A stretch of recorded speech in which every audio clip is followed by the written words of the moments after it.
nossa vida. Por isso eu peço a Ti que o Senhor esteja, Deus, dando graça, dando paz, dando, Senhor, entendimento a cada um de nós. E Deus, que nesse período que a gente vai estar lendo, Senhor amado, a Tua palavra, o Senhor possa executar a Tua vontade em nós. Muito obrigado por cada um que está aqui, e que o Senhor possa fazer, Deus amado, grandes coisas, Senhor, através das nossas vidas. Abençoa aqueles, Pai, que não puderam estar aqui hoje. Pai, atrai mais pessoas, Senhor, com interesse de, Deus, ver, meditar, estudar a Tua palavra. Que a gente possa, Deus amado, ouvir a Tua voz também nessa noite. Amém. Em nome de Jesus nós oramos. Amém? E amém. Amém. Amém. Bom, bem-vindos à GFC, Escola de Líderes. Olá. Vocês estão todos... a gente vai estar dividindo as nossas... a cada semana vocês vão estar recebendo a porção da aula da apostila. Tá? E... Tá faltando mais alguém ali? Tá faltando mais um, não. Entendeu? Faltou um pra mim. Peraí, tem mais aqui, tem mais.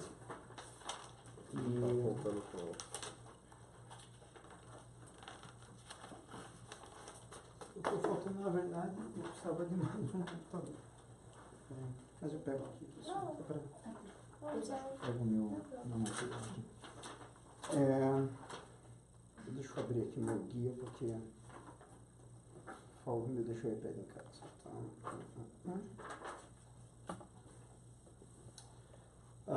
A gente vai começar hoje estudando, talvez, a mais importante, é difícil a gente ressaltar o que é a mais importante na palavra de Deus, mas com certeza a carta do apóstolo Paulo de maior importância.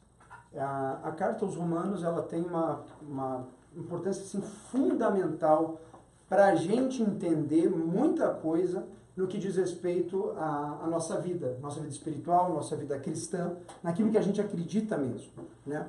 E hoje a gente vai estar podendo ressaltar um pouco, conversando um pouco sobre isso, sobre essa epístola, né? Hoje é a primeira aula. A ideia é a gente cobrir um capítulo por aula, por isso 1h30, e é muito tenso. Eu te garanto que a gente poderia ficar um mês num capítulo só, se a gente fosse go deeper mesmo, né? Mas a intenção não é também a gente ficar 10 anos estudando uma carta, a gente conseguir, nessas 8 aulas, ficar até metade da carta, que é a parte mais preciosa. Então, assim, pena aqueles que não puderam estar aqui, não conseguiram, porque cada aula dessa, ela abre um leque, assim, fantástico, que a gente vai ver daqui a pouco, que é aquilo que Deus tem pra gente. Tá, na tua apostila aí você tem bem-vindos, né? A epístola aos Romanos. Epístola de Paulo aos Romanos, geralmente referida apenas como Romanos. É o 6º livro do Novo Testamento, né? Os estudiosos da Bíblia concordam que ela foi escrita pelo apóstolo Paulo aos Romanos para explicar como a salvação é oferecida por meio do Evangelho de Jesus Cristo. É a primeira e a mais longa das epístolas paulinas e é considerada a epístola como o mais importante legado teológico. Então, se é a carta que tem maior importância, né, teológica a nível de salvação, aquilo que a gente acredita, a gente se reúne como igreja hoje, é por causa da revelação de que Paulo consegue escrever aqui, né, de maneira muito clara, muito direta. A carta foi escrita por volta do ano 57, então, no ano 57 da era depois de Cristo, o apóstolo Paulo, que estava na sua 3ª viagem missionária, provavelmente em Corinto, Grécia.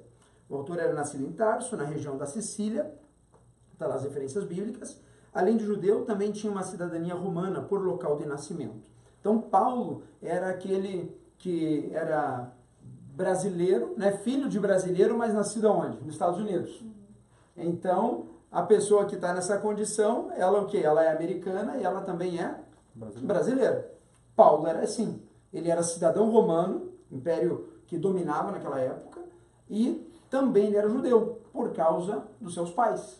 Então, é isso que a gente está vendo nessa pequena introdução. Uma coisa que muito me impressiona, Martinho Lutero, quantos sabem quem foi Martinho Lutero?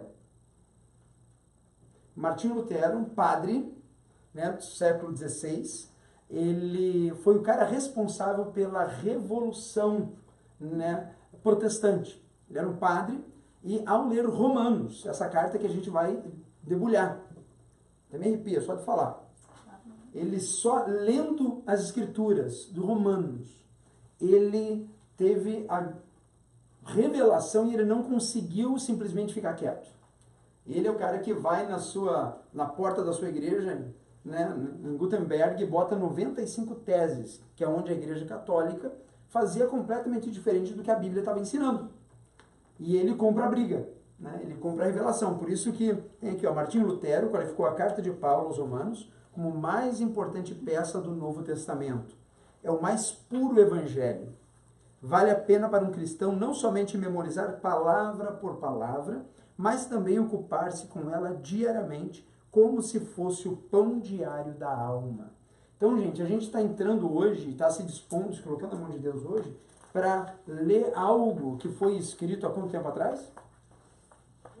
1900 e quase 2000 anos atrás, né? Por um cara que viu Jesus. 1960 anos. Preguei algumas semanas atrás, né? Ele foi em terra, Jesus veio falar com ele, Paulo, por que me persegues?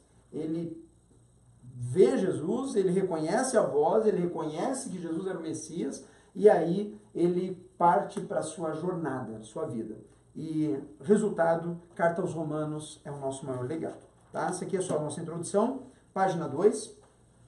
Na linha do tempo, uma coisa que é muito interessante a gente parar para ver é a questão da linha de memória, né? Essa aí a gente já viu essa estrofe, mas é a nossa linha do tempo. Por quê? Porque nós temos na história, é importante a gente saber isso, é importante a gente entender isso, né? Quando a gente fala assim, Império Romano, todo mundo lembra de César, todo mundo lembra que o Império Romano, mas se a gente pegar uma breve história, né, a gente começa ali com o Império Babilônico, anos 700 antes de Cristo. Lembre-se que até então, até o Império, vários impérios foram passando, era o domínio do poder. Essa região do Oriente Médio, né, aqui a gente tem Jerusalém, aqui tem o Egito, aqui o deserto, o Monte Sinai, e aqui a gente tem basicamente um mapa do Império Babilônico. Depois do Império Babilônico, que durou aí quase seus 300 anos, nós passamos daí para qual? Império Medo-Persa. Daí a gente já está falando o quê? De 550 a 330 a.C. Né? Esses reinados, esses povos, eles dominam, se vê que a região é a mesma, mas muda um pouco a geografia. Eles dominam áreas maiores. E é mais ou menos o que a gente vive hoje com os Estados Unidos. Né? Não estamos mais no império do imperialismo, mas naquela época, lembre-se que as Américas não eram descobertas ainda. O mundo que se pensava era isso aqui. Era o que se conhecia de Terra, planeta Terra. O que eles pensavam? Era isso aqui. Sabia que tinha um pouco mais no norte, um pouco mais para o sul, mas não havia internet, não havia avião, não havia locomoção, era ou a cavalo ou a pé. Se viajava a camelo. Não tinha GPS. Não tinha GPS, não dava para ver o Google, a Terra lá de cima, né? Tá, né? Ó, dá uma viradinha ali para chegar na Ásia, não tinha nada disso. Os caras conheciam, e esse mapeamento que a gente tem hoje, é hoje. Porque na época, provavelmente, eles tinham uma ideia geográfica não tão apurada. Então a gente tem que ter essa consciência quando a gente vai ler as escrituras sagradas. Né? Depois do Império Persa vem o quê? Os gregos. Né? Quantos já ouviram falar dos gregos? Né? E os gregos aqui, a gente está falando no período aí, ó, de 330 até 47, mais 300 anos. Notaram que vai meio que de 300 a 300 anos é o ciclo do império. É o ciclo que levou para aquele império, aquele povo, ele dominar, ele conquistar, ele subjugar, e daí eles dominavam, e agora eles aqui mandavam no pedaço. Só que esse império tinha uma linha vertente, subia, e daqui a pouco se acomodava e começava o quê?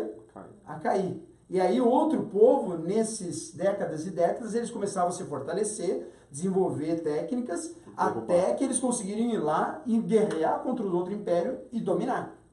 Foi com os gregos, foi assim. Né? Você tem aqui toda essa parte já fica toda subjugada, aí é o Império Grego, e depois do Império Grego vem o quê? O Império Romano. Note que, olha o que a gente está falando aqui, ó, 330 a 47 antes de Cristo, 47 são 47 antes do nascimento de Jesus. Quer dizer, a gente está chegando perto da época da história que todos nós conhecemos. Né? Então, a linha do tempo, é importante a gente ver que a história ela desenvolve num espaço longo do tempo. Às vezes a gente pega as escrituras e pensa assim, Jesus nasceu num dia, ele já está pregando o evangelho. Já morreu e na hora seguinte ele ressuscitou. Não é assim que a gente tem uma ideia? Porque está tudo aqui. Mas, na verdade, a história do tempo, ela leva tempo. Não tem como. O tempo que a gente demora hoje é o tempo que levava lá. Mesma coisa. Então, quando a gente lê as escrituras, ou lê as viagens apostólicas, tudo isso leva o quê? Uma fração de vida real. É importante a gente parar para pensar que a gente está tratando hoje aqui, né, de assuntos espirituais, porém, com contexto real de vida. O apóstolo Paulo era homem que nem eu e que nem vocês. Era um cidadão. Era um homem. Não era uma figura mística. Não, ele viveu nessa época aqui. E a história toda comprova. Depois dos gregos vem quem? Agora sim vem os romanos. Império Romano, né? E você vê que até então, todos os impérios eles conquistavam mais ou menos essa área e esse lado para cá. Agora o Império Romano, ele já tem aqui Roma como sua central, e ela já explora toda a Europa, já conhecida e começando a ser mapeada, né? E o Império Romano foi o maior império em extensão de conteúdo. E eles é que fizeram uma coisa muito interessante, que é essa forma de governo, né? Eles criaram essa ideia do Estado, né? Tem o governador, o imperador, daí tem as camadas de organização da sociedade. Por que isso tudo é tão importante? Porque o apóstolo Paulo, ele escreve a carta a quem? Aos romanos. Ele escreve essa carta para a igreja de Roma. A igreja de Roma é a igreja que está hoje convertida, são pessoas que se reúnem em nome de Jesus, na capital do mundo. Roma é a capital do mundo naquela altura do campeonato. E agora essa carta é escrita para essa igreja. Bom, dito isso, um dado histórico para vocês aí, que a carta aos Romanos, Paulo a escreve em Éfeso, final da terceira viagem missionária, e planejava ir até a Espanha, acima de Roma. O plano era passar por Roma. O que acontece? A gente vai ver também daqui a pouquinho o seguinte, que, esse é o próximo slide, o apóstolo Paulo ele fez 3 viagens missionárias, né? E isso aqui na internet você consegue pegar, mas basicamente ele começa na sua primeira viagem missionária, ele faz um trajeto aqui mais curto, passando por várias cidades aqui desse período. Depois de um tempo, ele vai para a sua segunda viagem missionária, ele amplia um pouco mais o campo de ação. E daí na terceira viagem missionária, ele também vai em todo esse período. Para Paulo, o trabalho missionário dele, nessa região toda aqui, já estava bem pré-determinado. Paulo, ele queria ir mais longe do Evangelho. A ideia dele era o seguinte, olha, eu já cobri toda essa parte aqui, a gente já estabeleceu igrejas, a gente já pregou, eu já passei aqui quase 30 anos agora fazendo essas viagens, estabelecendo o Evangelho, e agora eu quero ver se eu vou mais longe. E eu vou para onde, que diz o seu texto? Ele planejava o quê? Ir para a Espanha. A Espanha fica aqui, irmãos. Não está no mapa aqui, mas fica mais para cá. A caminho da Espanha tem o quê? Roma. Paulo precisava de subsídios para pregar e continuar a obra dele. Paulo não fundou a igreja de Roma. Ele não conhecia os irmãos de Roma. Só conhecia por fama. E o que ele faz? Ele vai escrever uma carta preparando a ida dele para essa igreja.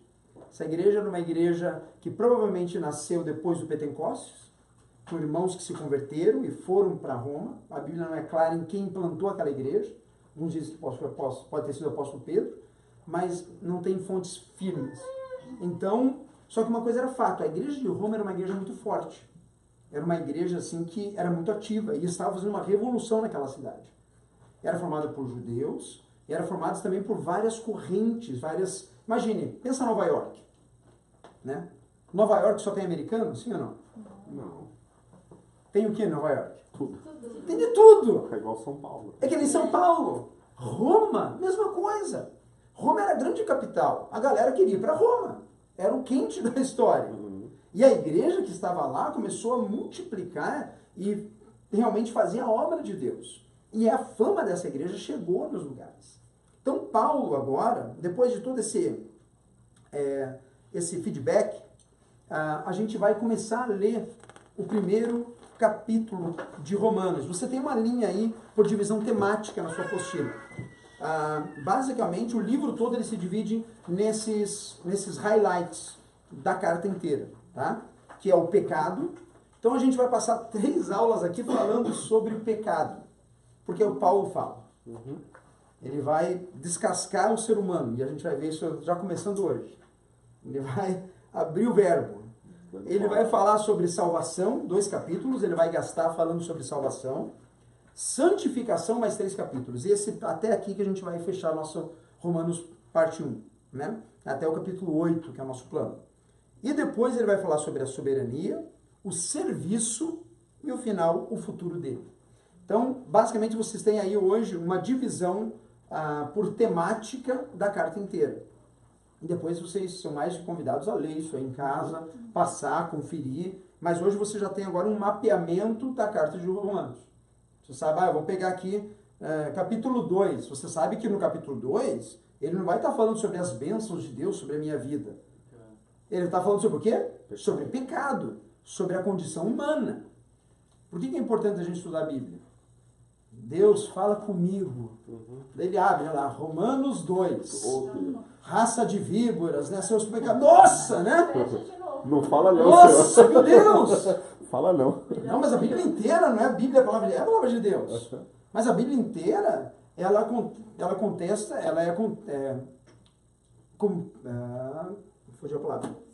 Composta de vários fragmentos. Uma carta, ela tem vários fragmentos. Por isso que é importante, eu gosto muito aprendi isso muito tempo atrás, que texto fora de contexto vira pretexto. Então, é importante quando a gente vai ler a Bíblia, saber que contexto foi lido, do que o autor está falando, da onde que ele está vindo e para onde ele está indo. Né? Para quê? Para que a gente saiba o que Deus está tentando falar através desse texto. Porque senão eu pego um título, um versículo, tiro daqui, e eu crio a minha tese, a minha teologia em cima disso. E daí, por isso que existe hoje, você pode ver que tem muita igreja, às vezes dogmas, às vezes muitos contextos, e as pessoas às vezes estão enganadas. Por quê? Porque ela não tem uma plena convicção daquilo que ela está lendo. Fechado? Alguma consideração até então? Uma dúvida? Tranquilo, né? Pano de fundo só, para a gente poder partir agora. Vocês... É bom vocês terem caneta. Oi? É verdade, porque a gente tem... Eu só comprei. Então pega lá no carro rapidinho. Eu devia ter pego um saco. Tem da igreja, eu ia trazer, mas... Eu fui na Dollar Tree e comprei. Deixa eu só pegar aqui meu guia. A gente vai estar...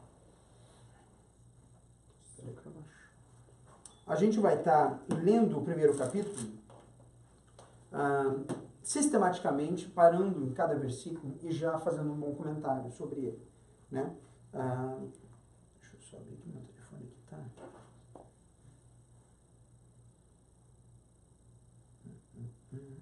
Então, lembrando só do contexto, Paulo, ele está na 3ª viagem missionária, ele está se preparando para passar pela igreja de Roma, só que ele precisa mandar uma carta e ele está se preparando o terreno para essa passagem dele, que era a intenção dele. Tá? Então, essa era a intenção de Paulo. Quando ele escreve a carta aos Romanos, essa era aquilo que ele tinha em mente. E ele começa, já está chegando, né? Ele começa essa carta se apresentando. Alguém já escreveu e-mail para alguém que nunca se... Hã? O que você faz? Olá, meu nome é tal, eu sou isso, eu sou aquilo, eu moro em Orlando, trabalho com não sei o quê, bababá, bababá, bababá, bababá, bababá. Então, Paulo, quando ele começa a carta aos Romanos, basicamente... Esperava, não, chegasse no pé, o fio da meada. O fio da meada. Eu vou dar uma sugestão, você devia gravar todas as aulas. Podemos gravar. Pra você fazer uma biblioteca. É mais importante. Tá. Está chegando. Então a gente já viu, né? A primeira, mais longa das epístolas paulinas, é considerado a epístola com o mais importante legado teológico, que a gente falou no começo. É interessante que, uma vez que você tem esse pano de fundo, né, que a gente está falando aqui, você começa a ler a carta diferente. Você começa a tua leitura já numa outra perspectiva.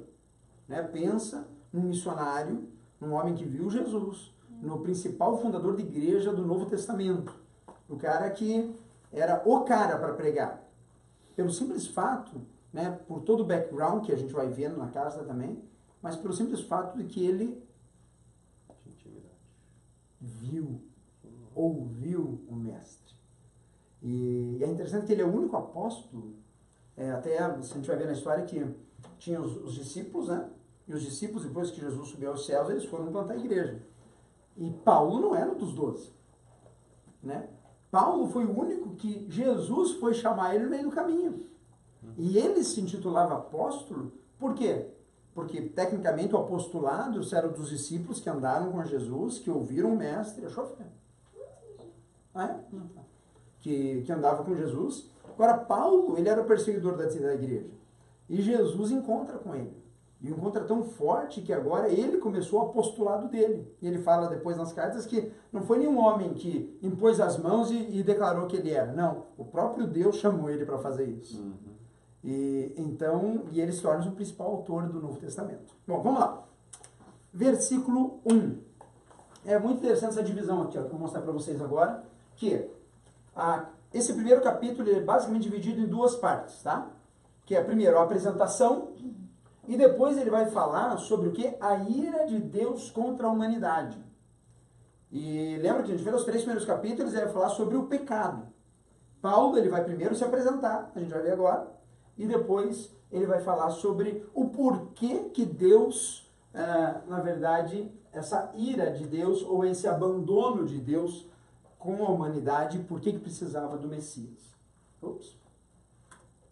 Vamos lá? Do 1 ao 7, vamos ler primeiro? Então, você vai passar aí? Tem ali, mas a gente pode ler se você quiser ler.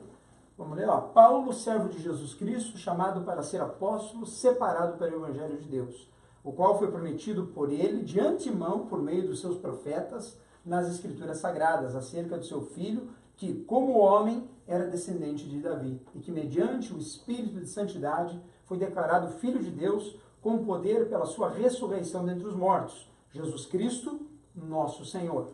Por meio dele, por causa do seu nome, recebemos graça e apostolado para chamar dentre todas as nações um povo para a obediência que vem pela fé. A vocês, e vocês também estão entre os chamados para pertencerem a Jesus Cristo. A todos os que em Roma são amados de Deus e chamados para serem santos. A vocês, graça e paz da parte de Deus, nosso Pai, e do Senhor Jesus Cristo. O que ele fez? Ele se apresentou. Deu welcome. Agora, a gente lê uma coisa dessa e a gente pensa assim, pô, legal, né? Simpático. Cada frase dessa, cada palavra dessa tem um porquê. Paulo, ele não resolveu, deixa eu escrever para Roma, deixa eu fazer, vou dar paz ao Senhor, como se escreve um bilhete para o cidadão. Não. E a gente vai ver agora, aí, depois eu volto nesse slide do texto, mas eu quero que a gente pare para pensar agora aqui, versículo por versículo. Primeiro versículo que ele fala assim, Paulo, já vai vir.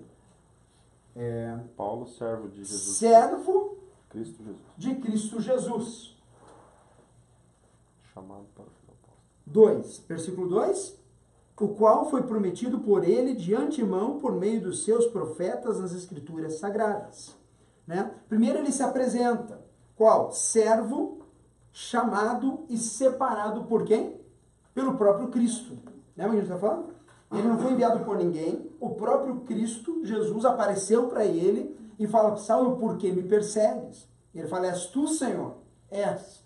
Então ele está dizendo o seguinte, que ele vai passar nessa igreja, ele na condição o quê? De apóstolo.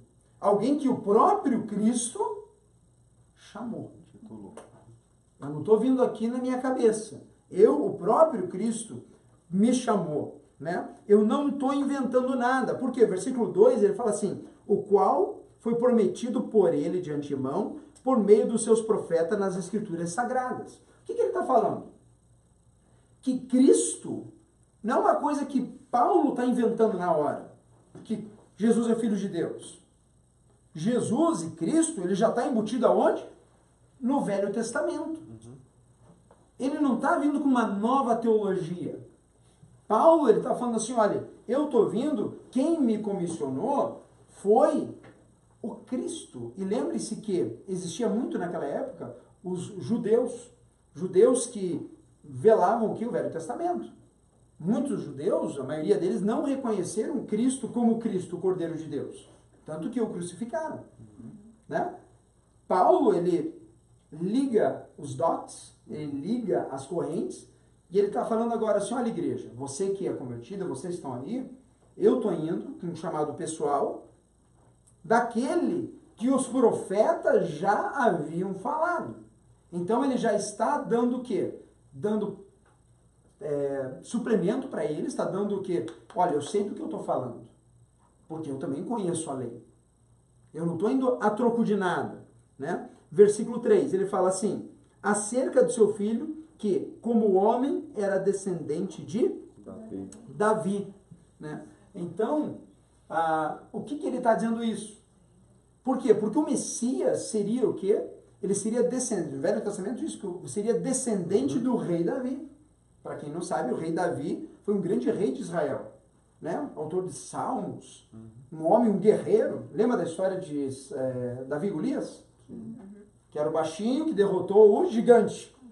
Esse Davizinho foi ungido, cresceu, se tornou rei de Israel e teve um reinado fantástico. Então, o Messias, no Velho Testamento, ele vem da descendência de Davi. Paulo está falando o seguinte, que o Cristo, Jesus, o Messias, o que está morto, aquele que ele está pregando, ele é o quê? Esse descendente de Davi, porque na genealogia de Jesus, guess what? Ele é descendente de Davi. A gente vai ver mais pra frente, domingo a gente vai ver sobre isso, vou pregar sobre Ruth. De antemão para vocês hoje, né? Fala sobre Ruth.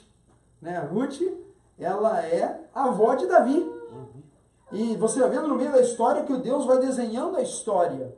Para quê? Para que Jesus, o Messias, viesse ao mundo. Então, versículo 3, ele fala o quê? Que como homem era descendente de Davi. Por que ele fala como homem? O que vocês acham? Vamos ler versículo 3 de volta? Hã? Jesus Cristo, né? Sim. Como homem, quando ele veio pra cá, ele foi homem. Mas por que ele tinha que ressaltar que como homem?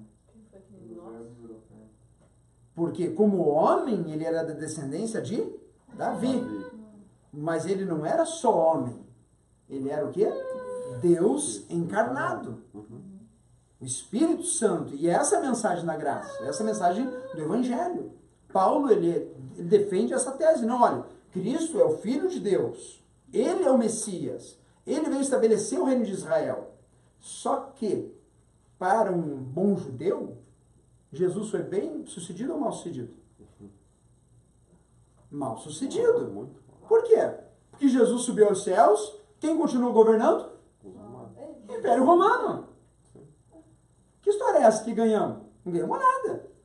Continuamos na mesma lama aqui. O Império Romano que está mandando ainda. Nós estamos aqui pagando imposto. Entendeu? Mas Paulo ele deixa muito claro isso. Que ele tá preparando o caminho. Né? Ele fala, a genealogia de Jesus, conforme descritas no Evangelho, tem o intento de dar o quê? Legitimidade. Legitimidade se escreve aí. A sua pessoa e aos seus ensinamentos, proclamando que Jesus era aquele esperado e anunciado no Antigo Testamento e fruto da intervenção celestial. Isso é super importante, gente. Isso fundamenta a nossa fé em Cristo. Isso diferencia de qualquer outro profeta, de qualquer outra religião.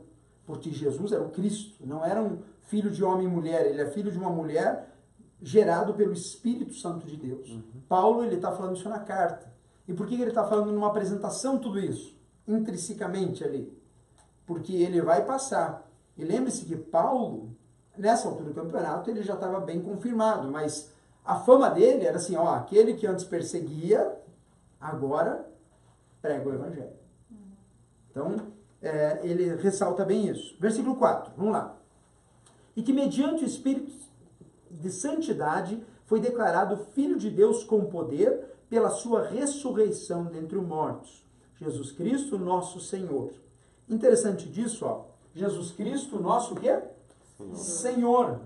E a palavra Senhor aqui no original é Kyrios.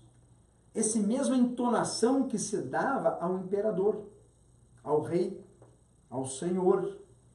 Imaginem agora eu falando assim, olha, lembra que na época de Jesus falou assim, olha, o rei dos judeus? E daí houve um bafafá no império, e o que história de rei? O rei aqui sou eu. Herodes, eu sou o rei. Manda caçar, mata todos os primogênitos. Agora, Jesus ressurreto, não estava mais entre os discípulos, e ele chamava o quê? Jesus Cristo, o Senhor. Só que ele se referia a um Senhor não da Palestina, não o Senhor do Império Romano, era o Senhor da humanidade. Porque daí a gente saiu da região lá do mapinha e ampliou o quê? Para todo ser humano. Então por isso que ele fala assim, o nosso Senhor, Kyrios, mesma palavra para o imperador, mas este do mundo, não apenas de Roma. Então Jesus Cristo é o Senhor da nossa vida. Olha, para pensar que loucura, a gente está ano 2017. E não só nós, como milhares e milhares de pessoas estão hoje ainda estudando carta aos Romanos. Essa carta e as revelações da palavra de Deus, elas são constantemente, vão modificando a nossa vida, a nossa mindset. Então, é fantástico. Vamos para frente.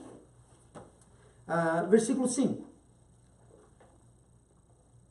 Por meio dele, por causa do seu nome, recebemos graça e apostolado para chamar dentre todas as nações um povo para a obediência que vem pela fé. Na sua apostila tem ali, ó, uma nova dimensão de relacionamento. No Velho Testamento, a obediência era uma condição entre, daí você completa lá, obediência e recompensa. No Velho Testamento, você vai pegar vários textos do Velho Testamento, onde fala assim, se me obedeceres, aí sim te abençoarei. Se você fizer, será bem-sucedido. Se você não fizer, será o quê? Amaldiçoado. Meritocracia. Eu faço, daí eu sou abençoado. O caráter e toda a história do Velho Testamento baseado nisso. Né? As leis são assim. Deus designa todas as leis, na verdade, não para que o homem cumprisse, mas para ele simplesmente se revelar à humanidade. Deus é santo, Deus não há sinal. Quem somos nós para se achegar a Deus? Cumprir todos os mandamentos. Então ele deixa muito claro isso, que agora o apostolado dele, recebemos graça e apostolado para chamar dentre todas as nações. E olha que interessante. Agora Paulo não está mais pregando somente para os judeus. Ele foi chamado para pregar para todas as nações. Por quê? Porque a salvação e o evangelho, a graça, o perdão e a vida eterna, através de Jesus, não é mais agora só para o povo judeu. O Messias não veio só para os judeus, agora veio para todos nós, toda a humanidade. Então Paulo foi o grande repercussor da pregação do evangelho aos gentios. Quando a gente fala gentios, a gente fala assim, olha, tudo aquilo que não é judeu. Pensa, todas as outras nações, quando a Bíblia fala dos gentios, é você não ser da nação prometida. Então, tudo o resto é gentil. Nós somos tudo gentil. Né? Nação brasileira, tu é gentil. Acabou. Não é judeu. Beleza? Vamos lá. Alguém lê o versículo 6 e 7 para mim, por favor.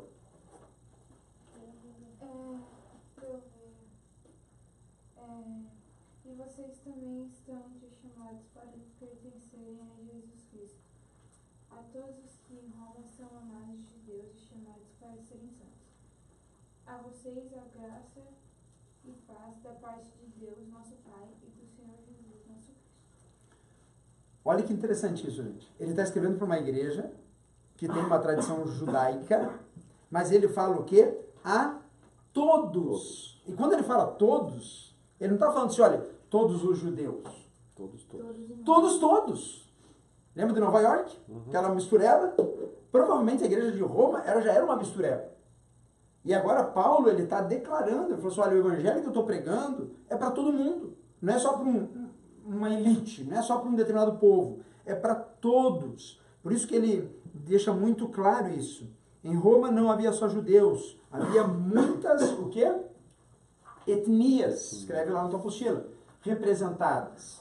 Né? Então, de Paulo aos gentios, todos os povos. A mensagem que Paulo estava pregando era para todo mundo. E isso era revolucionário na história. Porque agora não existia mais o grego, o romano e o judeu. Agora a mensagem que Paulo está trazendo em cima de Cristo, o Messias, é para todo mundo. Imagine numa época onde a tua etnia definia o quê? O teu costume, a tua crença, aquilo que você acreditava. Paulo vem agora e fala assim, pessoal, ó, acabou tudo isso aí. Por quê? Porque o problema da humanidade agora está resolvido. Vem alguém que veio resolver a questão de todos nós. Então é isso que Paulo está falando com muita clareza. Roma era a capital, era o centro onde as coisas aconteciam e aonde muitas pessoas queriam ir. Né? Então é bem interessante a gente pensar em tudo isso.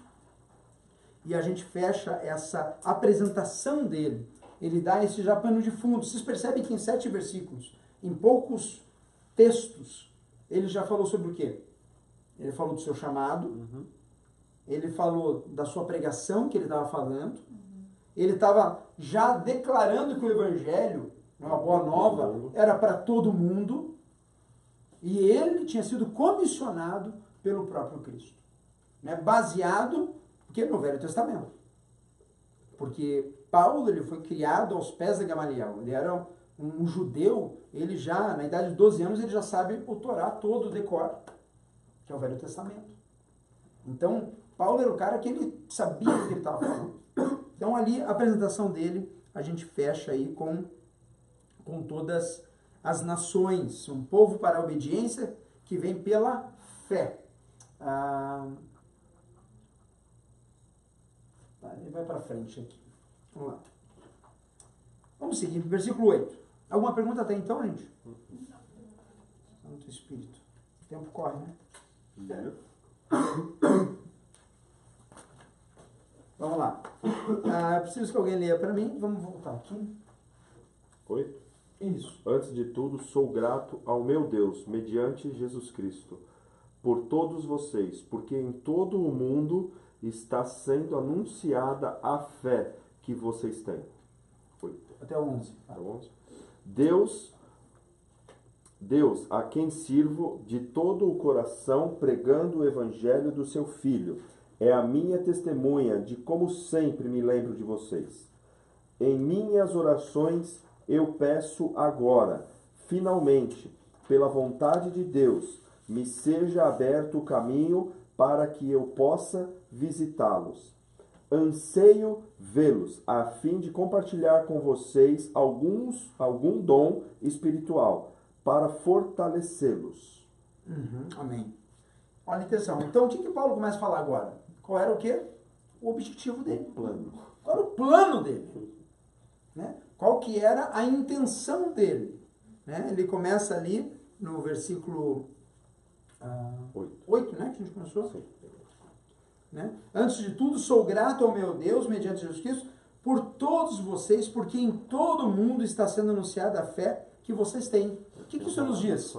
Que a fama deles estava chegando em todo mundo. Fama de quem? De Paulo? Não. Dos romanos. Dos romanos, da igreja de Roma. Quer dizer, ele estava motivo de alegria. Aquela igreja era uma igreja ativa, era uma igreja que trabalhava, era uma igreja que evangelizava, era uma igreja, e quando a gente fala igreja, pessoal, vamos deixar muito claro, Não havia um templo de igreja evangélica lá no meio de Roma. Tinha uma sinagoga que era de judeu. E a igreja de Cristo se reunia nas casas. Os cultos eram feitos nas salas da casa. A gente se reunia lá, sentadinho, e vamos cantar uma canção? Vamos, cantamos. E olha, vamos aqui abrir as escrituras, a carta que aconteceu, a gente vai ler as revelações, a gente vai contar os testemunhos uns para os outros. É aquilo que o Espírito Santo fez hoje, aquilo que ele fez. E vamos orar um pelos outros, vamos dar as mãos, vamos orar. Isso era a igreja, irmãos, em Atos. Esse era o contexto da igreja. A igreja só veio ser oficializada no ano 300.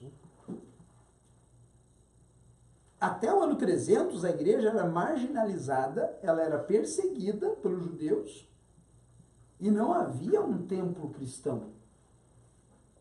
Parou para pensar nisso? Os caras, eles se convertiam, eles entendiam o evangelho. Cara, é o Messias, eu sinto ele. Algo aconteceu na minha vida. Então, deixa eu passar para frente aqui. É tão importante isso, a gente ter essa coisa clara. Deixa eu pegar aqui, que acho que tem as últimas frases aqui. Por quê? Porque a gente tem aqui na segunda página, Paulo conhecia a fama da igreja e que ela era motivo das o quê? Alegrias. Não? Orações. Orações de Paulo. É isso que ele está falando. Né? Uma igreja forte e reconhecida no mundo. Nasceu logo após o Pentecostes. Então a igreja de Romano nasceu logo após o Pentecostes. Ela está ali forte e Paulo orava por essa igreja. Ele está falando assim, olha, eu sou intercessor por vocês. Eu estou aqui firme. Né? Logo em seguida, versículo 10, 9 e 10. Não, 10. Minhas orações e peço agora finalmente, pela vontade de Deus, seja-me aberto o caminho para que eu possa o quê? Visitá-los. Se fosse da vontade de Deus, Paulo queria visitá-los. Olha que interessante isso. O homem faz planos, mas é da boca de Deus vem a resposta.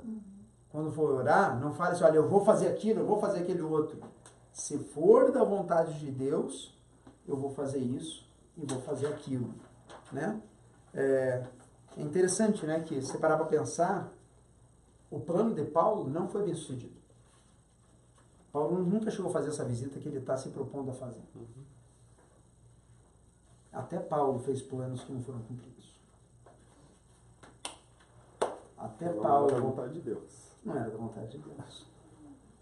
Mas ele fez planos. Ele estava dizendo, olha, eu vou passar isso. Se for da vontade de Deus, eu vou fazer. Então ele tinha essa consciência. E hoje não é diferente, né? Ou não é? Quantas vezes a gente não faz plano? Eu gosto de brincar na igreja, né? Quando a gente vem para os Estados Unidos, a gente faz um plano perfeito, assim, né? 2 mais 2 é 4, mais 2 é 5, eu vou fazer isso, fazer aquilo, fazer aquele outro. Como assim não deu certo? Como assim não deu? Eu orei, né? Eu botei na presença de Deus. Eu falei, filho, até Paulo, que é Paulo, ele estava orando, estava escrevendo a carta, ele planejava passar por Roma, e ele foi para Roma, mas não foi para visitar a igreja. Ele foi em outra situação para Roma, para ser julgado e assassinado. Então, assim, é legal você parar para pensar nessas coisas. E como o evangelho foi desenrolando. Versículo 11, vamos para frente. Anseio vê-los a fim de compartilhar com vocês algum dom espiritual para fortalecê-los. Versículo 12. Isto é, para que eu e vocês sejamos mutuamente encorajados pela fé. Olha que interessante. Paulo não estava indo para a igreja para dizer assim, olha, eu sou Paulo, eu vi Jesus, e agora eu vou ensinar vocês. Ele fala assim, olha, eu vou lá para vocês, para que eu possa edificar vocês, e vocês me edificarem. A igreja é o corpo. A igreja somos nós. Então, quando eu vou lá, vou dar uma palavra, não quer dizer que só eu estou dando, mas no relacionamento nós estamos o quê? Nos edificando mutuamente. Essa é a ideia da igreja. Por isso que é tão bom a gente se reunir como igreja. Não é pra gente cantar bonito como a gente canta, né? Botar umas luzes tal, não. O objetivo da gente se juntar, por isso que a Bíblia fala, não deixe de congregar, é para isso que Paulo está falando, né? Queria confirmar a igreja, já que ele era o apóstolo dos gentios, né? E os dois seriam o quê? Próximo. Acho que deve estar aqui no próximo.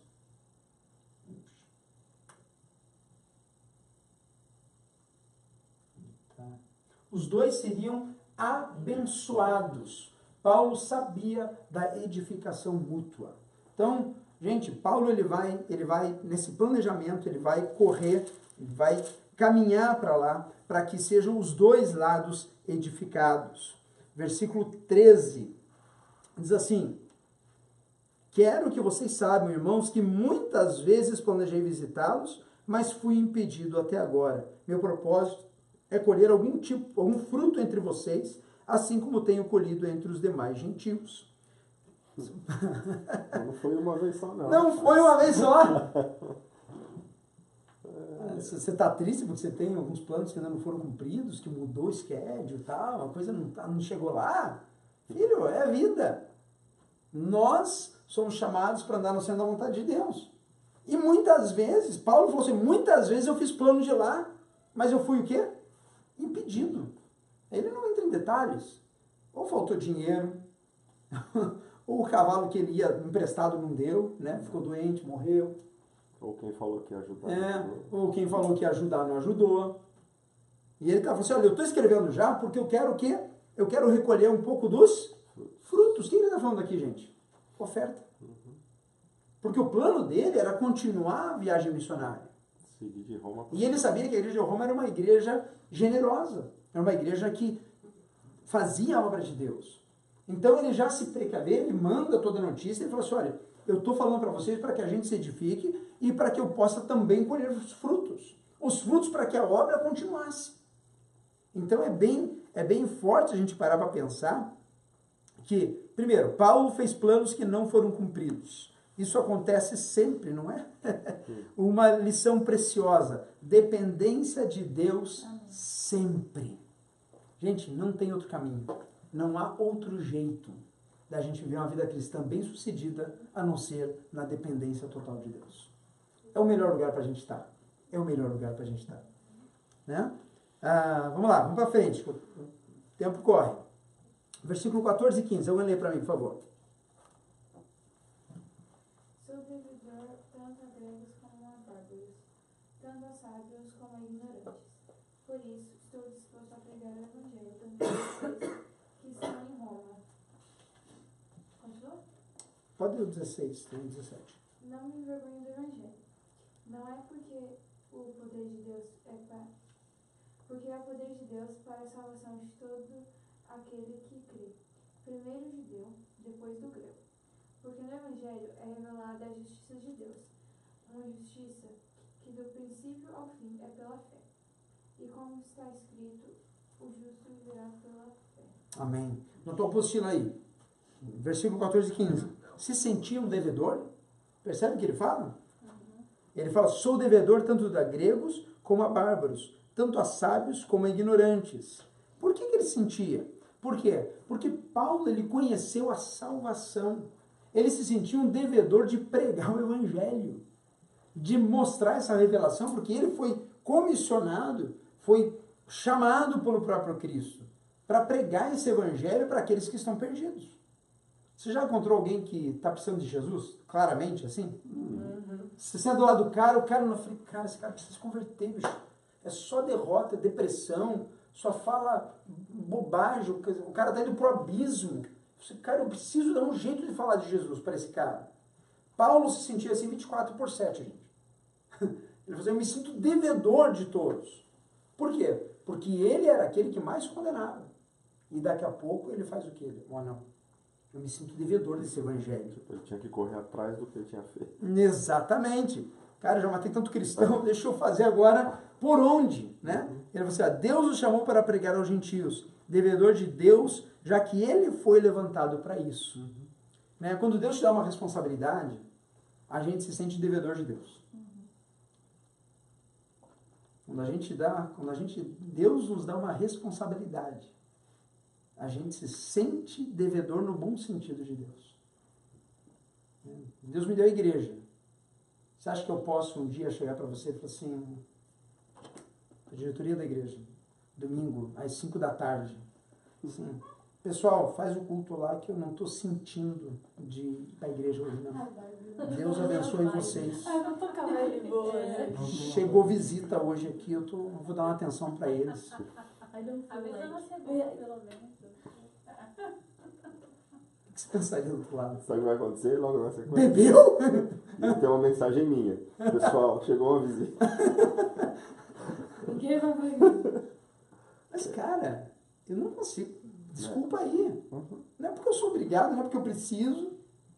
Não é porque eu tenho a minha necessidade extrema de ir lá recolher os milhões que entram no domingo. Entendeu? Mas eu me sinto devedor desse evangelho. Cara, eu não sei fazer outra coisa. Domingo, desculpa. Domingo é sagrado para mim. E não é porque eu vou ganhar favor com Deus. É porque eu careço dessa graça dele. Da presença dos irmãos, da presença do Espírito Santo. Repartir o evangelho. Paulo se sentia assim. Eu sou devedor. Eu fui comissionado a pregar para os gentios. Os gentios, eles precisam ouvir das boas novas. Eu fui chamado por Deus para fazer isso. Isso vai uma reflexão para a gente também. O que Deus nos chamou para fazer? Como igreja. Né? Deus nos chamou aqui, em Orlando, Flórida. Nos reuniu ali num troço chamado Graça Fellowship. É o comissionamento de Jesus para a minha vida, para a tua vida. Eu me sinto o quê? Devedor de Cristo. É isso que ele fala aqui, versículo 16. Não me envergonho do Evangelho, é o poder de Deus para a salvação. Esse é o versículo chave desse capítulo. Eu não me envergonho do Evangelho, porque é o poder de Deus para a salvação de todo aquele que crê, primeiro do judeu, depois do grego. Então, a salvação não se limita a mente a judeu, mas ele está falando a salvação é para todos. Cristo veio para salvar a humanidade. Na apresentação dele, ele já está declarando aquilo que ele acredita. Ele já está falando exatamente para aquilo que ele está indo fazer. Da mesma maneira a gente. Então, o evangelho que Paulo não se envergonhava. Eu falei isso no último live, terça-feira, sobre isso até, porque eu estava estudando o capítulo 1 e estava muito forte no meu coração, né? Que evangelho que eu defendo? Né? Porque hoje em dia existe muito evangelho por aí. Existe muita placa de igreja por aí. Existe muito evangeliquez por aí. Existe muito dogma, existe muito perfil de coisa que não é cristianismo. E a gente tem que cuidar para que a gente não caia no mesmo buraco. Tem isso aí. Não adianta detectar o erro dos outros. Além de detectar o erro dos outros, eu tenho que principalmente olhar para que eu não envergue. Então, por isso que é importante qual é o evangelho que eu falo. Né? Falei hoje, eu estava na reunião de pastores de manhã, e eu falei hoje lá de volta. Eu sempre falo isso porque eu quero me convencer disso. Eu não tô aqui. Falei assim, se amanhã Deus muda os rumos e manda fechar a igreja, por qualquer circunstância, irmão, eu fecho aquela porta com a paz que eu fiz todo o meu possível e impossível, e eu vou seguir servindo a Jesus de outra forma, em outro local, de outra maneira. Porque o evangelho não se resume a uma denominação, uma placa de igreja. Esse é o evangelho que eu prego. Esse é o evangelho que a gente devia, é o evangelho de Paulo. É o evangelho para a salvação da humanidade. Não baseado em pessoas, não baseado em estruturas, não baseado em buildings, baseado em Cristo e somente nele. E daí eu te garanto, quando você começa a ter essa mentalidade, não é que você vai desacreditar nas coisas, mas daí você vai acreditar muito mais. Porque a tua confiança está o quê? No evangelho que você defende, que é o evangelho de Cristo. Não é um evangelho baseado em coisas que possivelmente podem me decepcionar. Valeu? Isso? Vamos para frente aqui? Então, o evangelho de Paulo não se vergonha. Qual que é esse evangelho? É o poder da reconciliação através de Jesus. O evangelho é o ministério, Jesus fez, tem um outro texto bíblico que fala assim que Jesus veio fazer, o ministério de Jesus era o ministério da reconciliação. Reconciliação da humanidade com Deus Criador. Esse é o ministério de Jesus. Ele veio aqui morrer na cruz, ressuscitar, para fazer o quê? O religamento. Né? Pagando o preço do pecado, ele religou a humanidade a Deus. E agora, eu e você, a gente aqui nessa sala, né, bacana, que Deus providenciou hoje pra gente, né, a gente pode sentir a presença de Deus falando sobre as coisas dele. A mesma presença que a gente poderia sentir domingo lá na igreja. Ou na nossa casa. Porque a presença de Deus está em nós. Amém. Amém? Vamos para frente. Versículo 17, né, para fechar esse texto. Porque no Evangelho é revelada a justiça de Deus, uma justiça que do princípio ao fim é pela fé. Como está escrito, o justo viverá pela fé. Aí entra a questão da certeza, da convicção. Eu não sei para quem que eu falei, aonde que eu falei, se foi para alguém aqui, desculpa. Mas a fé é que nem o vento, né? A gente não vê, a gente sabe que existe, a gente sente. Alguém já tentou botar vento numa caixinha? Foi domingo que eu falei? Ah, sei lá, falei. Na pregação. Mas daí você pega uma caixinha, eu estava meditando sobre isso, cara, é tremendo isso, porque você sente o vento, né? E se você pegar uma caixa plástica, eu falei, cara, eu vou pegar o vento agora. Vou estocar o vento. Daí você pega lá, você está sentindo. Ó, tá entrando o vento. Pá, fechei. Cadê o vento? Pô, tá de sacanagem comigo. Eu senti. Eu vou de volta. Isso pode fazer 20 vezes. Uma vez que você deixou aquele mover entrar e tentou o quê? Segurar, Acabou. desapareceu. Ele desapareceu, sim ou não? O mover sim, mas... O mover ar sai, o ar está ali, exatamente. Deus e o Espírito Santo, a gente não vê, a gente não pode botar numa caixa, mas a gente pode experimentar. E quando a gente experimenta, que eu falei domingo, acho que foi domingo, eu falei isso, né? Quando a gente experimenta, filho, é algo fantástico. E Paulo sabia do que ele estava falando. Versículo 17, nela se revela o quê? A justiça de Deus. Né? Lembre que Jesus Cristo, ele veio o quê? Pagar o preço do pecado. É isso que Paulo está falando. Ele fala assim, olha, a justiça de Deus, ela é efetuada na pessoa de Cristo. Porque lembra, vamos voltar um pouquinho à história, o homem era o quê? Ele caiu no pecado, né? Deus criou o homem, estava no paraíso. De repente, o homem come a maçã, a mulher, o homem, eles se apartam da presença de Deus, agora não há mais contato. E daí a história da humanidade até Cristo veio o quê? Deus vindo e agindo através de pessoas, mas não havia esse relacionamento com Deus direto. Tinha sacrifício. Tinha sacrifício, por quê? Porque havia um preço pago. Né? Havia um decreto feito. O homem pecou e o salário é a morte. Por isso que a primeira morte na história, né, não foi de Caim matando Abel. Né? A primeira morte na história foi Deus sacrificando um animal para cobrir o quê? A vergonha. Porque na Bíblia fala assim, né, que Adão e Eva, quando viram Jesus, eles foram botar o quê? Folhas. Porque eles ouviram Deus e sentiram vergonha. Quando a gente está em pecado, a primeira coisa é a vergonha. A gente esquece de se esconder. Que é, né? Nossa, não pode. Foi assim que Adão e Eva fez com Deus. E daí, quando Deus aborda, e em Gênesis fala isso, Deus providencia o quê? Uma pele. Como é que sai uma pele, irmãos? Da onde saiu essa pele? De um animal. Em outras palavras, teve que haver derramamento de sangue para cobrir a vergonha e o pecado que eles estavam sentindo. E a partir daí o homem nunca mais teve contato direto. Até vir Cristo Jesus, que é o Cordeiro perfeito de Deus, que derramou sangue de volta e o preço do pecado foi pago. E por isso que nós hoje temos essa justiça decretada. Nós somos agora justificados. Agora Deus, quando a gente aceita Jesus, no nosso coração, na nossa vida, Deus não fala assim, ó, no Murilo pecador, sem vergonha. Não. Ele fala, não. O sangue de Jesus Cristo purifica todo o pecado dele. Acabou. Então eu vejo, mas não agora André. Eu vejo o sangue de Cristo em mim. A nova criatura que eu sou em Cristo. Dúvidas? Alguma questão? Não? Bem entendidinho?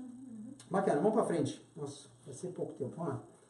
Aí ele começa, irmãos, tira a chapuletada, tira a cinta. Eu falei, vamos falar um pouquinho agora sobre a ira de Deus. Por quê? Porque, vamos falar a verdade, para ser uma boa notícia, ela tem que vir depois do que? De uma grande desgraça. Se você tem $1 milhão, o cara chega lá e te dá 200 mil a mais, você vai ficar muito feliz? Pô, até vai, mas, bicho, tem dinheiro já.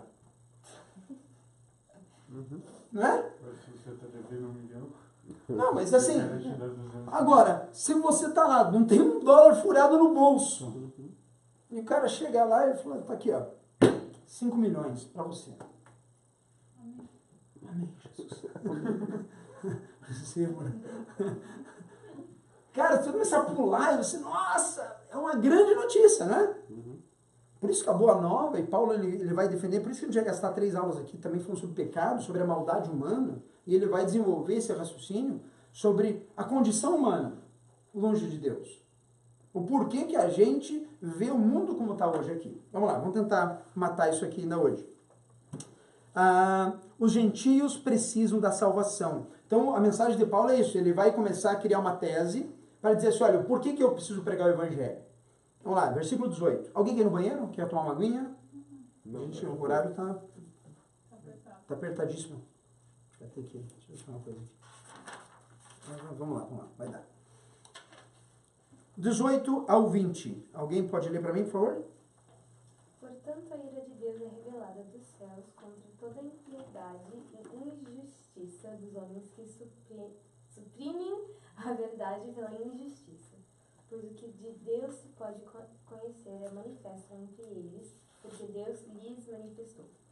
Pois este é a criação do mundo, os atributos invisíveis de Deus, seu eterno poder e sua natureza divina, têm sido vistos claramente, sendo compreendidos por meio das coisas criadas, de forma que tais homens são indisculpáveis.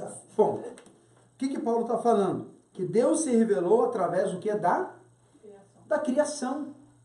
Deus se revela através dos céus contra a impiedade e injustiça dos homens que fazem o quê? Suprimem a verdade pela injustiça. Em outras palavras, os homens, na sua maldade, eles abafam a verdade. Dentro da sua própria iniquidade, eles começam a colocar a verdade que existe um Deus debaixo do tapete. Porque é mais fácil eu negar a existência de um Deus em cima da minha injustiça. É o simples fato da negação. Eu invento uma desculpa para o quê? Suprir aquilo que vai me condenar. Então ele começa nesse raciocínio. Pois o que de Deus se pode conhecer é manifesto entre eles, porque Deus lhe manifestou. Pois desde a criação do mundo, os atributos invisíveis de Deus, seu eterno poder e a sua natureza divina têm sido vistos claramente, sendo compreendidos por meio das coisas criadas, de forma que tais homens são indesculpáveis. Olha que forte, gente. O que ele está falando? Que através da criação... Gente, alguém já viu o pôr do sol? Nascer do sol? Cara, é lindo demais. É maravilhoso.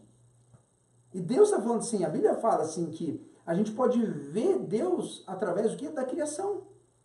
Os céus manifestam a glória de Deus e o firmamento anunciam as obras das suas mãos. Cara, não dá para você olhar para o céu, ver aquele céu estrelado, você, cara, isso é tudo um acaso. Do nada ficou tudo perfeito assim. A Terra, se fosse 1 milímetro mais perto do Sol, seríamos um bando de humanos torrados. Se fosse 1 grau mais afastado do Sol, a gente estaria congelado no planeta Terra. É tudo acaso. Não. É impossível a gente, do Big Bang, da confusão, sair algo ordenado. Alguém já tentou pegar um quarto todo bagunçado, bagunçar, e de repente, passou o tempo, o quarto tudo bagunçado, você entrou na porta, tá tudo organizadinho. Tentou, mas nunca conseguiu, né? A Michelle tenta sempre. Daí a Michelle... Daí eu vou usar a Michelle como exemplo agora, então. Daí a Michelle tentou, não conseguiu, ela foi pra aula, e de repente ela volta da aula, ela abre a porta do quarto, e está o quê? A mesma zona. Não, tudo organizadíssimo. Ela me pagou. O que ela vai pensar? Alguém arrumou esse negócio. Cara, a criação, ela se revela. Por quê? Porque existe um Criador. É impossível as coisas funcionarem com tanta perfeição, tanto no mundo microscópico, quanto no mundo macroscópico. Você olha o universo, é tudo perfeito. Você olha o ser humano, você olha um DNA, é tudo perfeito. Então é isso que Paulo está falando, que a criação se revela. E por isso que ele fala o seguinte, que os homens não reconhecem isso, é indesculpável. Não é desculpa. Não é desculpa você não reconhecer que existe alguém que criou essas coisas todas, que arquitetou isso tudo. Isso está intrínseco em nós. Só que se a gente não reconhece, a gente começa a fazer o quê? O que o versículo 21 fala. Olha lá. Por quê? Tendo conhecido a Deus, não o glorificaram como Deus, nem lhe renderam graças, mas os seus pensamentos se tornaram o quê? Fúteis. E o coração insensato deles obscureceu-se. Olha que forte, gente. Paulo está falando o seguinte, quando eu não reconheço Deus, a criação, quando eu não reconheço que existe um Deus, um Criador, um poderoso, eu começo a fazer o quê? Os mesmo conhecendo a Deus, não glorificaram a Deus. Em outras palavras, mesmo vendo a criação, vendo a perfeição, eu não reconheço Deus. Eu acho que não estou nem aí para Deus. Eu não reconheço que existe um Deus. Daí o que acontece? Não dão graças e os pensamentos se tornam o quê? Fúteis. O que é o pensamento fútil? Inútil. Pensamento do nada. E o coração insensato deles faz o quê? Escurece. Então, na tua apostila está dito lá, ele fala, a mera contemplação da natureza já deveria levar aos homens que deve existir um Criador. Ele fala da ira de Deus pelo suprimento da verdade pela injustiça. Através da criação, a divindade e o poder de Deus deveriam ser percebidos pelo homem. É inegável a presença de um arquiteto, de um Criador. Os homens não reconhecerem isso é o quê? Indesculpável. É isso que Paulo está falando. Né? Aí a gente entra na questão, pô, mas o índio que nunca ouviu do Evangelho, cara, mas ele tem que reconhecer que existe o quê? Um Deus. Um Deus. E se você for estudar todas as histórias indígenas, história dos sei lá, dos tribos aí que eu já esqueci o nome agora, você vai ver que todos eles procuram deuses de adoração. Agora, você não pode fazer a criação ser o Deus. Você tem que adorar o Criador da criação. Por isso que esse negócio assim, não, Deus, eu vou adorar o Deus Sol, né? O Sol é meu Deus. O Sol é a criação. Existe um arquiteto por trás de tudo isso. Tá? Então ele está falando que é indesculpável. Né? E o que acontece com tudo isso, gente? Dizendo-se sábios, tornaram-se o quê? Loucos. Já conheci muitos loucos por aí. Que se acham sábios. Filósofos, o cara começa a vaguear, achar sentido para a vida. Só que na verdade estão loucos, eles se acham sábios.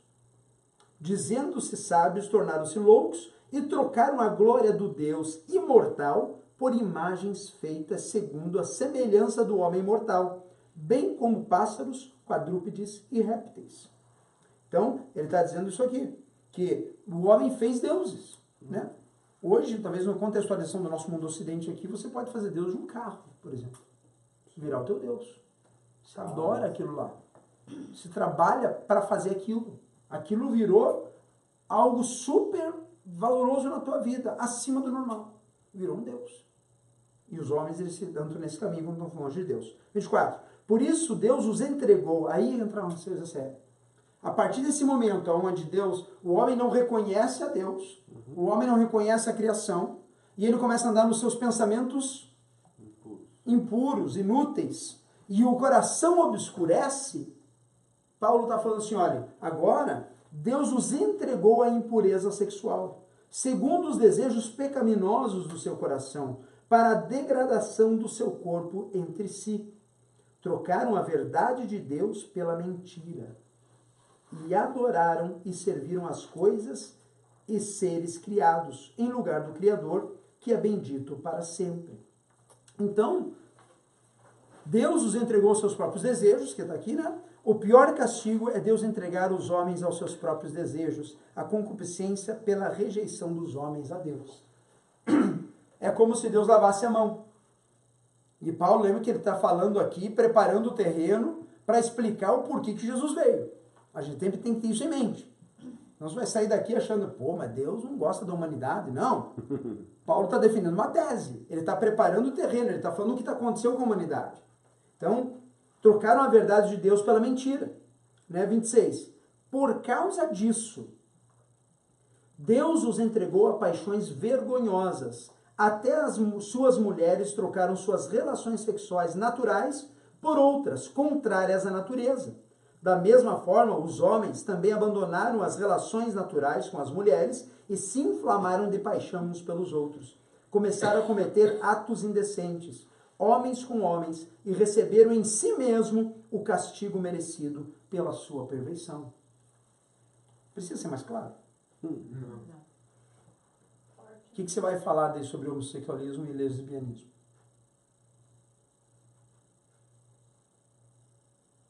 Por quê? Está aqui na tua apostila. Homossexualismo e lesbianismo foi uma decisão do homem em desonrar a Deus e abandonaram a moral divina de uma geração que se afastou de Deus. A gente acha que esse negócio é novo, né? Gente, isso aqui é 2000 anos atrás. Roma. O pessoal já vivia no Barangondé. Não é uma coisa de agora. É uma coisa da humanidade. Do pecado, quando a pessoa se afasta completamente de Deus. Quando os padrões de Deus são afastados completamente dela. Por isso ele fala assim, olha, paixões corruptas pelo seu próprio coração, o fim do poço, a desonra da natureza humana, contrário à natureza criada por Deus. Gente, Deus criou tudo perfeito, sim ou não? Sim. Se Deus criou tudo perfeito, Deus criou o homem e criou a mulher. Quando um homem decide se inflamar por um outro homem, ele está indo contra o quê? A natureza. A natureza da criação. Você nunca viu, irmãos, um leão tentar namorar um outro leão? Alguém já viu? Vai dar problema. O máximo que ele se pega no tapa, né? Por quê? Porque a natureza é perfeita. A criação é perfeita. Quando eu nego a criação, eu estou dizendo assim, eu nego o Criador. Quando eu nego aquilo que Deus fez perfeito e começo a caminhar longe daquilo da perfeição de Deus, isso acontece. Deus entregou o quê? A retribuição de Deus foi os entregar as suas próprias maldades. Deus os entregou. E a gente vai ver agora aqui no finalzinho. Aqui, ó. Olha que forte isso. Eu parei no 27, né? 28 agora. Além do mais, visto que desprezaram o conhecimento de Deus, eles os entregou a uma disposição mental, o quê? Reprovável, para praticarem o que não deviam. Tornaram-se cheios de toda sorte de injustiça, maldade, ganância e depravação. Estão cheios de inveja, homicídio, rivalidades, engano e malícia. São bisbilhoteiros, caluniadores, inimigos de Deus, insolentes, arrogantes e presunçosos. Gente, isso aqui é da igreja de Roma, tá? Não é para agora, assim, sabe? Não é para de hoje, assim, sabe? Só para deixar claro, assim. Não pulou para agora, tá? É da época. O Paulo não escreveu isso semana passada. Não escreveu semana passada isso. Vamos lá. Inventam maneiras de praticar o mal. Desobedecem aos seus pais. São insensatos, desleais, sem amor pela família, implacáveis. Irmãos, toda essa característica a gente vê nos dias de hoje, sim ou não? Sim. Está no jornal. Está no colega que a gente estuda. No Facebook. O que é isso? É a negação, é a falta, é a ausência de Deus na vida das pessoas. É a falta e a ausência do Criador, do reconhecimento ao Deus Criador. né? Por exemplo, se você tem temor de Deus e teu pai te ensinou um preceito, cara, eu não vou fazer aquilo, por quê? Porque meu pai falou para não fazer. É um respeito. Mesma coisa com as coisas de Deus. Eu não vou fazer isso porque eu reconheço Deus. Né? Tem princípios, gente, que você vê como a humanidade está caminhando cada vez, isso há 2000 anos atrás, a humanidade está caminhando de uma maneira, cada vez, quanto mais afastamento de Deus, mais elas caminham nisso. Né? Quando o homem hoje mata sem ter nenhum problema, o cara não precisa estar drogado, ele simplesmente executa o outro, ele está fazendo o quê? Ele está indo contra um princípio da vida. Matar é errado ou é certo? Errado. Matar o ser humano? Errado. Certeza? Mas por quê? Que é um mandamento. É um mandamento? Não soa bem, né? Porque tem coisas que são erradas. É uma lei moral, na verdade. Não matarás. É mandamento de Deus, mas está incítrico o quê? Na nossa criação. Roubar é errado. Por quê? Porque é defraudar. Eu estou tirando algo que não é meu. Está dentro de um padrão moral. A sociedade de hoje está cada vez mais afastada de Deus. E se a gente tira Deus da picture, acontece o que Paulo está falando que aconteceu com a igreja, com a humanidade. O afastamento do padrão de Deus e de Deus, do reconhecimento de Deus, causa essas todas as ações que a gente está vendo aqui. E daí, vamos acabar aqui para o capítulo, a gente está quase chegando lá no fim. Tornaram-se cheios de toda sorte de injustiça. É o 32 agora. 32 já lá embaixo. Não, 32. Embora conheçam o justo decreto de Deus, de que as pessoas que praticam tais coisas merecem a morte, não somente continuam a praticá-las, mas também aprovam aqueles que as praticam. Quer dizer, não adianta eu também não fazer e eu aprovar quem faz. Porque é conivência. Quer dizer, ele está falando aqui na nossa apostila, mente reprovável, praticando tudo que era longe de Deus, coisas inconvenientes.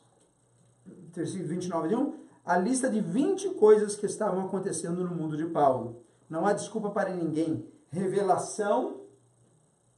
Está na próxima. Na próxima. Ups. Tá bonito o efeito. Bonito, né? Aqui é o texto. Vamos lá.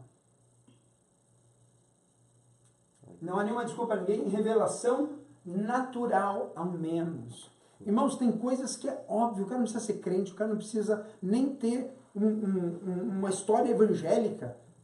Ele não precisa nem conhecer a Bíblia. Porque Paulo está falando assim que naturalmente a humanidade ela deveria ter seus padrões.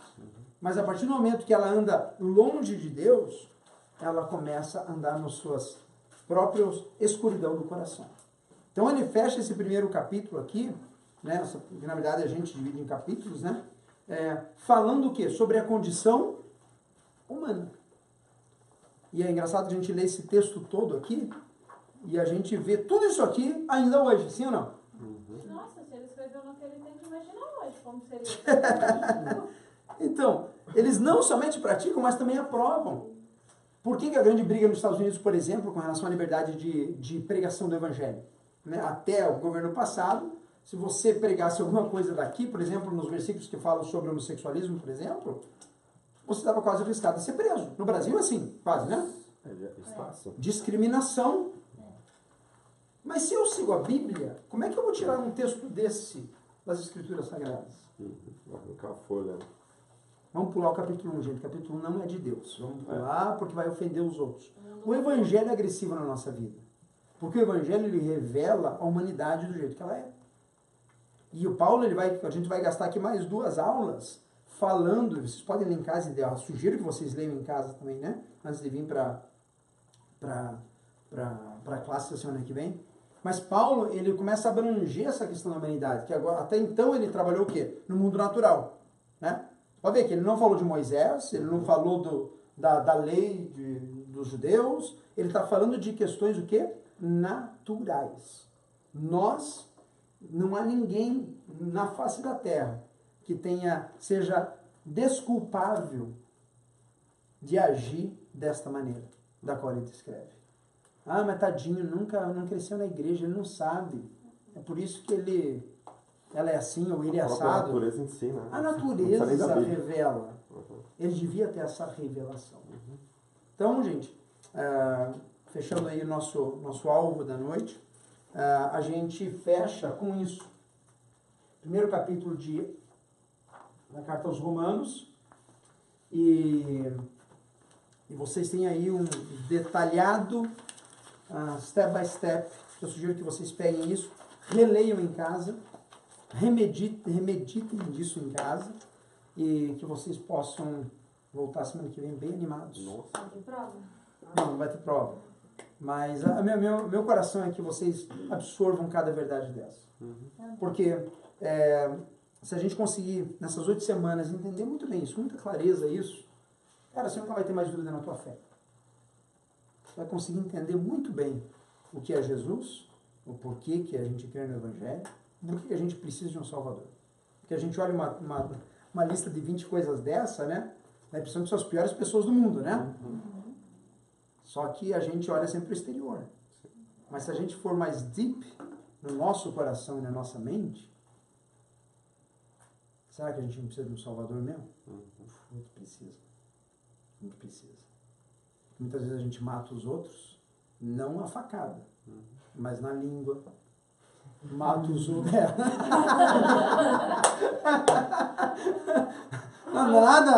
Nada assim referente. Não foi nada. Nada. Beleza. Mas a gente mata os outros na palavra. A gente mata no pensamento. A palavra às vezes dói mais que a Dói mais que a facada. Certeza. E Jesus vem falando, os evangelhos, Jesus fala isso, né? Que é muito forte isso. Jesus fala assim, olha, que se você olhar para uma mulher e cobiçar ela, você já traiu, você já dormiu com ela. Quando Jesus vem, ele não mais determina o fazer como pecado efetuado. Mas agora ele trabalha na mente, no coração, na alma da pessoa. Entendeu? Ferrou. É verdade. Cara, se não é Jesus na minha vida, na minha curta vida aqui nessa terra, como eu vou poder chegar diante de Deus Santo? Não há como. A gente precisa de Jesus na nossa vida. Tá bom? Vamos fazer uma oração para a gente fechar? E eu quero que vocês incentivem os outros que não vieram hoje a virem. Ainda há tempo. A primeira aula é muito importante, essa primeira introdução. Vai ter em vídeo. Se vocês puderem incentivar outras pessoas a entrarem na segunda aula, acho que ainda dá para pegar.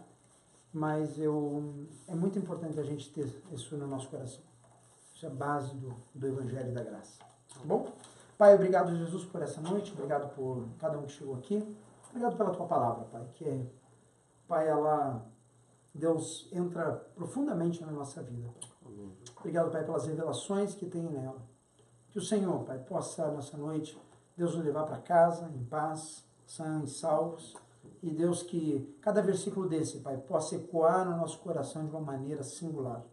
Que nós possamos ter um relacionamento pessoal com o Senhor. E que a gente possa, Pai, cumprir a tua vontade. Nós oramos em o nome de Jesus. Amém e amém. Amém, pessoal? Alguém quer falar mais alguma coisa? Que eu já orei, só para a gente fechar, mas